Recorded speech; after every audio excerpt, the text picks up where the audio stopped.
ಕೊಲೆ ಆರೋಪದಲ್ಲಿ ನಟ ದರ್ಶನ್ ಅರೆಸ್ಟ್ ಆಗಿದ್ದಾರೆ. ಈಗ ದರ್ಶನ್ ಸೇರಿದಂತೆ ಆರೋಪಿಗಳಿಗೆ ಮೆಡಿಕಲ್ ತಪಾಸಣೆ ಮಾಡಲಾಗುತ್ತೆ.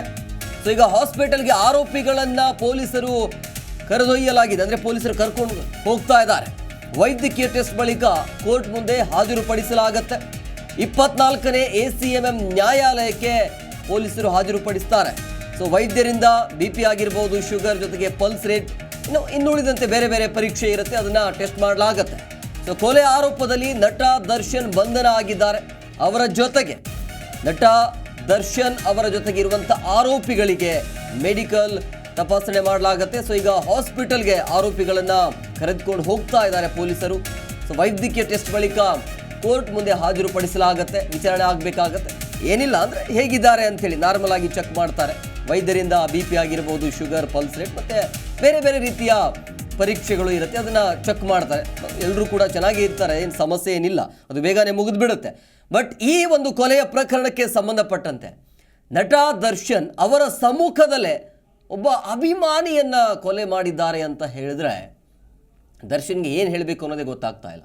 ಒಂದು ವೇಳೆ ಈ ಆರೋಪ ಸಾಬೀತು ಆಯಿತು ಅಂತಂದರೆ ಕಠಿಣ ಶಿಕ್ಷೆ ಆಗಬೇಕು, ಯಾವುದೇ ಕಾರಣಕ್ಕೂ ಹೊರಗಡೆ ಬರಬಾರ್ದು. ಬೆಂಗಳೂರಿನಲ್ಲಿ ರೇಣುಕಾಸ್ವಾಮಿ ಕೊಲೆ ಪ್ರಕರಣಕ್ಕೆ ಸಂಬಂಧಪಟ್ಟಂತೆ ಅವರನ್ನ ಕರೆದೊಯ್ಯಕ್ಕೆ ಈಗ ವಾಹನವನ್ನ ಕೂಡ ಸಿದ್ಧತೆ ಮಾಡಿಕೊಂಡಿರುವಂಥದ್ದು. 16 ಜನರನ್ನ ಕ್ಯಾಪಾಸಿಟಿ ಇರುವಂತಹ ವಾಹನ ಇದೆಯಲ್ಲ, ಅದನ್ನ ಕರೆದುಕೊಂಡು ಹೋಗ್ತಾ ಇರುವಂಥದ್ದು. 16 ಜನ ಒಂದೇ ವಾಹನದಲ್ಲಿ ಹೋಗ್ತಿದ್ದಾರೆ. ಸೊ ಬೌರಿಂಗ್ ಆಸ್ಪತ್ರೆಗೆ ಮೆಡಿಕಲ್ ಟೆಸ್ಟ್ಗಾಗಿ ಕರೆದುಕೊಂಡು ಹೋಗ್ತಾ ಇರುವಂಥದ್ದು. ಟೆಸ್ಟ್ ಆದ ಮೇಲೆ ಕೋರ್ಟ್ಗೆ ಅಧಿಕಾರಿಗಳು ಹಾಜರುಪಡಿಸ್ತಾರೆ. ಸೊ ಅಲ್ಲಿ ಮತ್ತಷ್ಟು ವಿಚಾರಣೆಗೆ ಕೇಳ್ತಾರೋ ಅಥವಾ ನೇರವಾಗಿ ಅರೆಸ್ಟ್ ಮಾಡ್ತಾರೋ ಗೊತ್ತಿಲ್ಲ. ಬಹುಶಃ ಮತ್ತಷ್ಟು ವಿಚಾರಣೆ ಕೇಳಬೇಕಾಗತ್ತೆ. ಯಾಕಂದರೆ ಆರಂಭದಲ್ಲಿ ದರ್ಶನ್ ಕಡೆಯಿಂದ ಸರಿಯಾದ ರೀತಿಯಲ್ಲಿ ಉತ್ತರ ಸಿಗ್ತಿಲ್ಲ ಅನ್ನೋದು ಕೂಡ ಗೊತ್ತಾಗ್ತಾ ಇದೆ. ಈ ಪ್ರಶ್ನೆಗಳಿಗೆ ಆರಂಭದಲ್ಲಿ ದರ್ಶನ್ ಹೇಳ್ತಾ ಇದ್ರಂತೆ ನನಗೇನು ಗೊತ್ತಿಲ್ಲ ಅಂತೇಳಿ. ಯಾವಾಗ ಸಾಕ್ಷ್ಯಾಧಾರವನ್ನು ಮುಂದಿಟ್ಕೊಂಡು ಪ್ರಶ್ನೆ ಮಾಡುವಂಥ ಸಂದರ್ಭದಲ್ಲಿ ಮೌನಕ್ಕೆ ಜಾರಿದ್ರು ನಟ ದರ್ಶನ್ ಡಿ ಬಾಸ್ ಅಂಥೇಳಿ ಹೇಳಲಾಗ್ತಾ ಇತ್ತು. ಸೊ ಹಾಗಾಗಿ ಈಗ ಅವರನ್ನು ಹಾಸ್ಪಿಟಲ್ಗೆ ಕರೆದುಕೊಂಡು ಹೋಗ್ತಾ ಇದ್ದಾರೆ. ಸೊ ಅಲ್ಲಿ ವೈದ್ಯಕೀಯ ಪರೀಕ್ಷೆ ಆಗುತ್ತೆ. ಮೆಡಿಕಲ್ ಟೆಸ್ಟ್ ಆದ ಬಳಿಕ ಅಂದರೆ ಅಲ್ಲಿ ಏನು ಚೆಕ್ ಇರೋದಿಲ್ಲ, BP, ಶುಗರ್, ಪಲ್ಸ್ ರೇಟ್ ಈ ರೀತಿಯ ಚೆಕ್ ಮಾಡ್ತಾರೆ.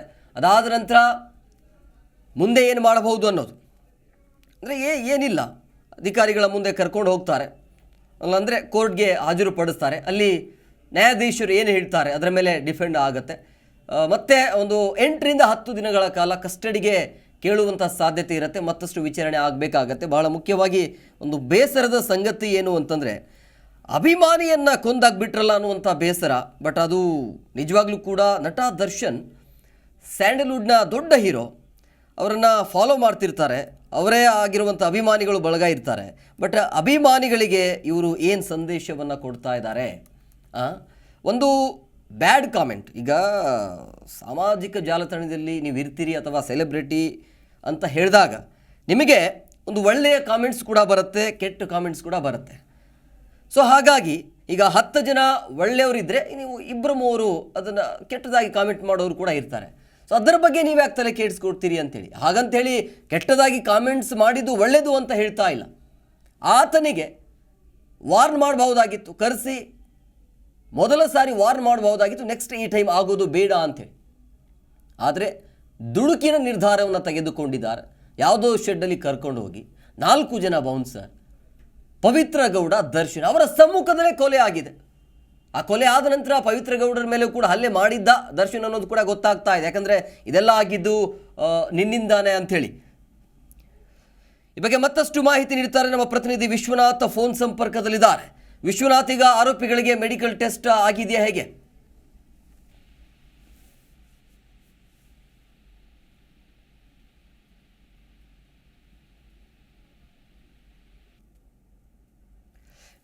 ಸಂಪರ್ಕ ಸಾಧ್ಯ ಆಗ್ತಾ ಇಲ್ಲ. ಇನ್ನೇನು ಆರೋಪಿಗಳನ್ನು ಅಂದರೆ ನಟ ದರ್ಶನ್ ಸೇರಿದಂತೆ 10 ಜನ ಆರೋಪಿಗಳಿದ್ದಾರೆ ಈ ಒಂದು ಪ್ರಕರಣದಲ್ಲಿ.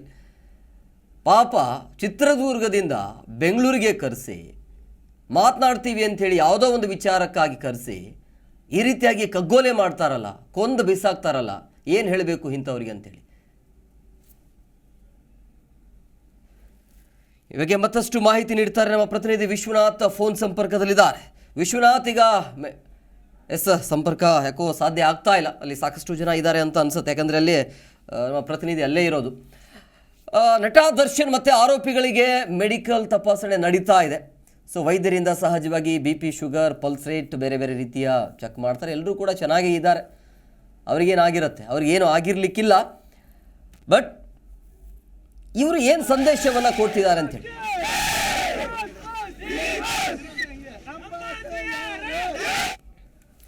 ನೋಡಿ, ವಿಂಡೋದಲ್ಲೂ ಕೂಡ ನೀವು ಗಮನಿಸ್ತಾ ಇದ್ರಿ, ಅಲ್ಲಿ ಅಭಿಮಾನಿಗಳು ಕೂಡ ಇದ್ದಾರೆ. ಅಂದರೆ ಸ್ಟೇಷನ್ ಮುಂಭಾಗದಲ್ಲಿ ಅಭಿಮಾನಿಗಳು ಕೂಡ ಘೋಷಣೆ ಕೂಗ್ತಾ ಇದ್ದಾರಂತೆ. ದರ್ಶನ್ ಪರವಾಗಿ ಘೋಷಣೆ ಅಲ್ಲಿ ಮೊಳಗ್ತಾ ಇದೆ.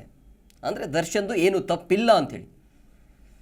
ಬಟ್ ತನಿಖೆ ನಡೀತಾ ಇದೆ, ತನಿಖೆ ನಡಿಬೇಕಾಗತ್ತೆ, ಸರಿಯಾದ ರೀತಿಯಲ್ಲಿ ತನಿಖೆ ಆಗಬೇಕಾಗತ್ತೆ. ಬಟ್ ಅಭಿಮಾನಿಗಳಿಗೆ ಏನು ಹೇಳಬೇಕು ಅನ್ನೋದೇ ಗೊತ್ತಾಗ್ತಾ ಇಲ್ಲ. ಅಂದರೆ ಸಹಜವಾಗಿ ಅಭಿಮಾನಿಗಳು ಫಾಲೋ ಮಾಡ್ತಿರ್ತಾರೆ. ಸೊ ಒಂಥರ ಅವ್ರು ತಪ್ಪು ಮಾಡಿದರೂ ಕೂಡ ಅವ್ರನ್ನ ಸರಿ ಅಂತ ಹೇಳೋರು ಅಭಿಮಾನಿ ಬಳಗ ಕೂಡ ಇರುತ್ತೆ. ಹಾಗಂಥೇಳಿ ದರ್ಶನ್ ತಪ್ಪು ಮಾಡಿದ್ದಾರೆ ಅಂತಲೂ ಕೂಡ ಹೇಳೋಕ್ಕಾಗಲ್ಲ. ಇಲ್ಲಿ ತನಿಖೆ ಆಗ್ತಾ ಇದೆ.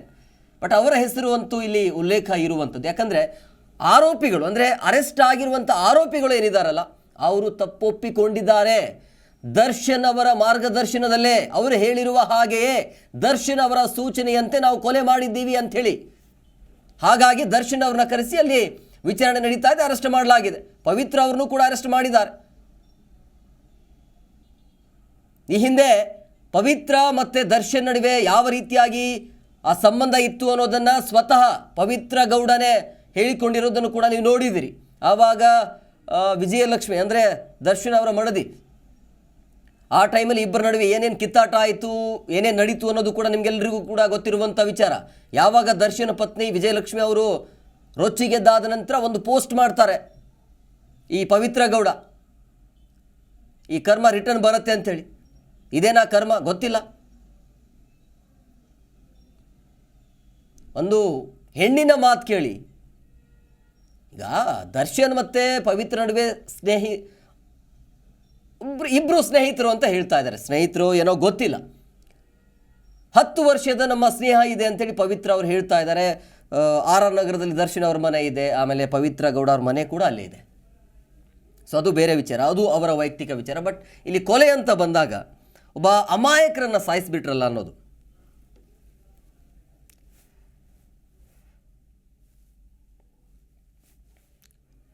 ಇನ್ನು ಈ ಬಗ್ಗೆ ಮತ್ತಷ್ಟು ಮಾಹಿತಿ ನೀಡ್ತಾರೆ ನಮ್ಮ ಪ್ರತಿನಿಧಿ ವಿಶ್ವನಾಥ್. ನೇರ ಸಂಪರ್ಕದಲ್ಲಿದ್ದಾರೆ, ಅಂದರೆ ಸ್ಟೇಷನ್ ಮುಂಭಾಗದಲ್ಲಿ. ವಿಶ್ವನಾಥ್, ಈಗ ಮೆಡಿಕಲ್ ಟೆಸ್ಟ್ ನಡೀತಾ ಇದೆಯಾ ಹೇಗೆ ಅಂತೇಳಿ, ಇದು ಮುಂದೆ ಏನು ಅಂದರೆ ಮೆಡಿಕಲ್ ಟೆಸ್ಟ್ ಆದ ಬಳಿಕ ಯಾವ ರೀತಿಯಾಗಿ ಪ್ರಕ್ರಿಯೆ ಇರುತ್ತೆ? ಹೇಮಕುಮಾರ್, ರೇಣುಕಾ ಸ್ವಾಮಿ ಕೊಲೆ ಪ್ರಕರಣಕ್ಕೆ ಸಂಬಂಧಪಟ್ಟಂತೆ ಈಗಾಗಲೇ ನಟ ಚಾಲೆಂಜ್ ದರ್ಶನ್ ಮತ್ತು ಪವಿತ್ರ ಗೌಡ ಅವರನ್ನ ಬಂಧಿಸಿ ವಿಚಾರಣೆ ನಡೆಸ್ತಾ ಇದ್ದಾರೆ ಪೊಲೀಸ್ ಅಧಿಕಾರಿಗಳು. ಈಗಾಗಲೇ 12 ಜನ ಆರೋಪಿಗಳು ಇದರಲ್ಲಿ ಇನ್ವಾಲ್ವ್ಮೆಂಟ್ ಆಗಿದ್ದಾರೆ ಅನ್ನೋ ಒಂದು ಆರೋಪ ಕೂಡ ಕೇಳಿ ಬಂದಿರುವಂಥದ್ದು. ಹೀಗಾಗಿ ಅವರನ್ನ ವಶಕ್ಕೆ ವಿಚಾರಣೆ ನಡೆಸುವಂತಹ ಕೆಲಸವನ್ನು ಕೂಡ ಅಧಿಕಾರಿಗಳು ಮಾಡ್ತಾ ಇದ್ದಾರೆ. ಏನು ಪಶ್ಚಿಮ ವಿಭಾಗ DCP ಗಿರೀಶ್ ಅವರ ನೇತೃತ್ವದಲ್ಲಿ ದರ್ಶನ್ ಅವರ ವಿಚಾರಣೆ ಮತ್ತು ಪವಿತ್ರ ಗೌಡ ಅವರನ್ನ RR ನಗರ ಪೊಲೀಸ್ ಠಾಣೆಯಿಂದ ಅನ್ನಪೂರ್ಣೇಶ್ವರ ನಗರ ಪೊಲೀಸ್ ಠಾಣೆಗೆ ಕರೆಸಿಕೊಂಡು ಬಂದು ಇಲ್ಲಿ ವಿಚಾರಣೆ ನಡೆಸುವಂತಹ ಕೆಲಸವನ್ನು ಕೂಡ ಮಾಡ್ತಾ ಇರುವಂಥದ್ದು. ಇಲ್ಲಿ ಪ್ರಮುಖವಾಗಿ ಇಲ್ಲಿ ಇನ್ನೊಂದು ಕೆಲವೇ ಕ್ಷಣಗಳಲ್ಲಿ ದರ್ಶನ್ ಮತ್ತು ಇನ್ನಿತರರನ್ನ ಬೌರಿಂಗ್ ಆಸ್ಪತ್ರೆಗೆ ಮೆಡಿಕಲ್ಗೆ ಕರೆದುಕೊಂಡು ಹೋಗುವಂತಹ ಸಾಧ್ಯತೆ ಕೂಡ ಇರುವಂಥದ್ದು. ಹೀಗಾಗಿ ಇಲ್ಲಿ ಒಂದು ವಾಹನವನ್ನು ಕೂಡ ತಂದಿಟ್ಟಿದ್ದಾರೆ. ಇದೇ ವಾಹನದಲ್ಲಿ ನಟ ದರ್ಶನ್ ಮತ್ತು ಪವಿತ್ರ ಗೌಡ ಇನ್ನುಳಿದ ಆರೋಪಿಗಳನ್ನ ಮೆಡಿಕಲ್ಗಾಗಿ ಬೌರಿಂಗ್ ಆಸ್ಪತ್ರೆಗೆ ಕರೆದುಕೊಂಡು ಹೋಗಿ ಅಲ್ಲಿಂದ ಕೋರ್ಟ್ಗೆ ಹಾಜರುಪಡಿಸುವಂತಹ ಕೆಲಸ ಕೂಡ ಆಗುತ್ತೆ.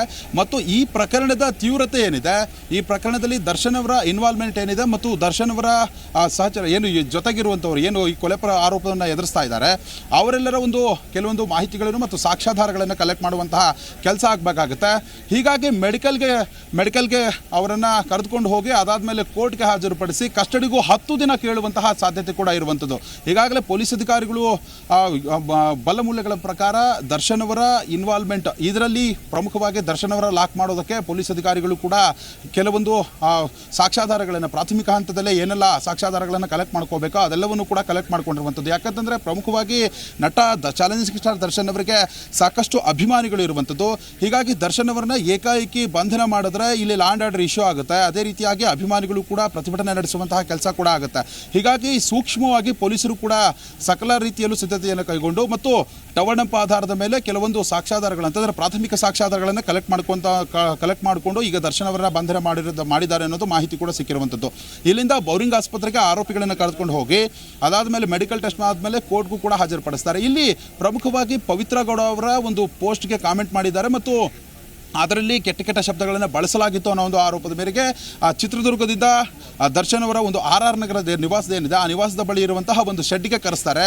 ಅಲ್ಲಿ ಆರೋಪಿಗಳು ಇವರ ಮೇಲೆ ಹಲ್ಲೆಯನ್ನು ಮಾಡಿರುವಂಥದ್ದು ರೇಣುಕಾಸ್ವಾಮಿ ಮೇಲೆ. ಇನ್ನು ಈಗಾಗಲೇ 3 ಜನ ಆರೋಪಿಗಳು ಪ್ರಾಥಮಿಕ ಹಂತದಲ್ಲಿ ಪೊಲೀಸರ ಮುಂದೆ ಬಂದು ಹೇಳಿಕೆಯನ್ನು ಕೊಟ್ಟಿರುವಂಥದ್ದು. ಅದರಲ್ಲಿ ಪ್ರಮುಖವಾಗಿ ಹೇಳ್ತಾ ಇರುವಂಥದ್ದು, ನಮಗೆ ಕೊಲ್ಲುವಂತಹ ಉದ್ದೇಶ ಇರಲಿಲ್ಲ, ಕೇವಲ ಆತನನ್ನು ಬೆದರಿಸುವಂತಹ ಉದ್ದೇಶ ಇತ್ತು ಅನ್ನೋ ಒಂದು ನಿಟ್ಟಿನಲ್ಲೂ ಕೂಡ ಹೇಳಿಕೆಯನ್ನು ಕೊಟ್ಟಿದ್ದಾರೆ. ಆದರೆ ಏನು ಹಲ್ಲೆ ಮಾಡಿದಂತಹ ಸಂದರ್ಭದಲ್ಲಿ ಆ ಏಟನ್ನು ತಡೆದುಕೊಳ್ಳಲಾಗದೆ ರೇಣುಕಾಸ್ವಾಮಿ ಮೃತಪಟ್ಟಿರುವಂಥದ್ದು. ಹೀಗಾಗಿ ಈ ಕೊಲೆ ಪ್ರಕರಣವನ್ನು ಮುಚ್ಚಿ ಹಾಕಬೇಕು ಅನ್ನೋ ಒಂದು ಉದ್ದೇಶದಿಂದಲೇ ನೇರವಾಗಿ RR ನಗರದ ಒಂದು ಶೆಡ್ ಏನಿದೆ ಆ ಶೆಡ್ನಿಂದ ಈ ಒಂದು ಏನು ಕಾಮಾಕ್ಷಿಪಾಳ ಪೊಲೀಸ್ ಠಾಣಾ ವ್ಯಾಪ್ತಿಯಲ್ಲಿ ಇರುವಂತಹ ಒಂದು ಮೋರಿ ಬಳಿ ಮೃತದೇಹವನ್ನು ಎಸೆದು ಹೋಗಿರುವಂಥದ್ದು.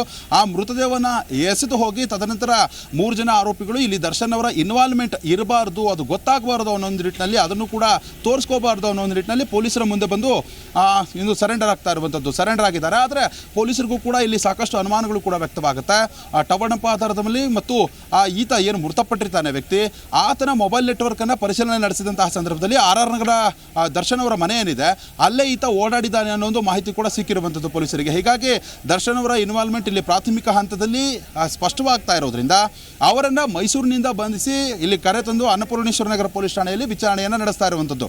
ಇದುವರೆಗೂ ಕೂಡ ನಟ ದರ್ಶನ್ ಅವರಿಗೆ ಸಾಲು ಪ್ರಶ್ನೆಗಳು, ಎಷ್ಟು ವರ್ಷದಿಂದ ಇವರು ನಿಮಗೆ ಗೊತ್ತಿದ್ರು, ಪವಿತ್ರ ಗೌಡ ಅವರಿಗೆ ಏನಾದರೂ ಈತ ಗೊತ್ತಿದ್ದ ಮೃತ ವ್ಯಕ್ತಿ, ಯಾಕೆ ಈ ರೀತಿಯಾದಂತಹ ಕಮೆಂಟ್ ಮಾಡ್ದ, ಆತನನ್ನು ಕರೆಸಿಕೊಳ್ಳುವಂತಹ ಉದ್ದೇಶ ಏನಿತ್ತು, ಆತನ ಮೇಲೆ ಹಲ್ಲೆ ಮಾಡುವಂತಹ ಉದ್ದೇಶ ಏನಿತ್ತು, ಯಾಕೆ ಆತನನ್ನು ಈ ರೀತಿ ಹತ್ಯೆ ಮಾಡಲಾಗಿದೆ ಅನ್ನೋ ಒಂದು ಕೆಲವೊಂದು ಪ್ರಶ್ನೆಗಳನ್ನು ಇಟ್ಕೊಂಡು ಕೂಡ ಅಧಿಕಾರಿಗಳು ವಿಚಾರಣೆಯನ್ನು ಕೂಡ ನಡೆಸ್ತಾರೆ. ಆದರೆ ಇದುವರೆಗೂ ಕೂಡ ನಟ ದರ್ಶನ್ ಅವರಿಂದ ಯಾವುದೇ ರೀತಿಯಾದಲೂ ಕೂಡ ಸಮಂಜಸವಾದ ಉತ್ತರ ಕೂಡ ಬಂದಿಲ್ಲ.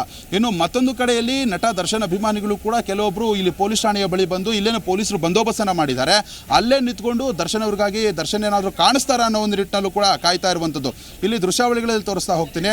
ಇದುವರೆಗೂ ಕೂಡ ದರ್ಶನ್ ಅವರು ಇರುವಂತಹ ಒಂದು ಫ್ಲಾಗ್ ಅನ್ನು ಇಟ್ಕೊಂಡು ಅಭಿಮಾನಿಗಳು ಜಯಘೋಷವನ್ನು ಹಾಕ್ತಾ ಇದ್ರು. ಆದರೆ ಪೊಲೀಸರು ಅವರ ಬಳಿ ತೆರಳಿ ಅವರಿಗೆ ಬುದ್ಧಿವಾದವನ್ನು ಹೇಳಿ ಈ ರೀತಿಯಾಗಿ ವರ್ತಿಸಬೇಡಿ ಅನ್ನೋ ಒಂದು ಮನವರಿಕೆಯನ್ನು ಮಾಡಿಕೊಟ್ರು.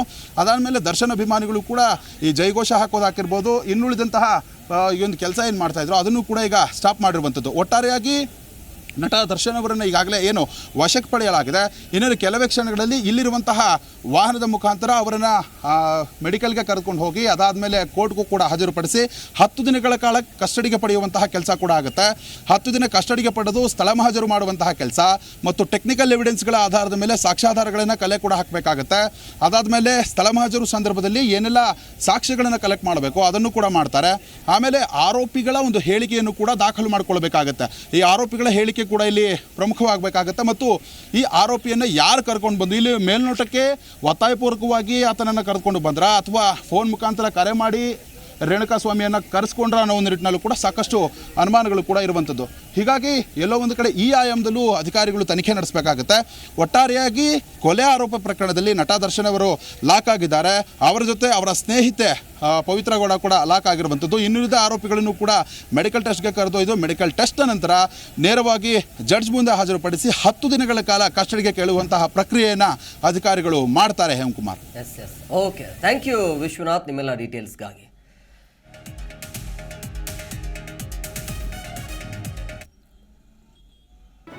ಜಿ ಕನ್ನಡ ನ್ಯೂಸ್ ಈಗ ನಿಮ್ಮ ಮನೆಯಲ್ಲೇ ನೋಡಿ. ಎಲ್ಲ ಕೇಬಲ್ಗಳಲ್ಲಿ ಈಗ ಲಭ್ಯ. Sun Direct 292, Jio TV 1334, U digital 162, city cable 51, GTPL 17, Abhishek cables 821, rock line telecommunication 51, Shri Basaveshwara number 60, Vinayaka digital number 53, in digital number 896ರಲ್ಲಿ. ನಿಮ್ಮಿಸ್ತದ ಜಿ ಕನ್ನಡ ನ್ಯೂಸ್ ನೋಡಿ ಆನಂದಿಸಿ.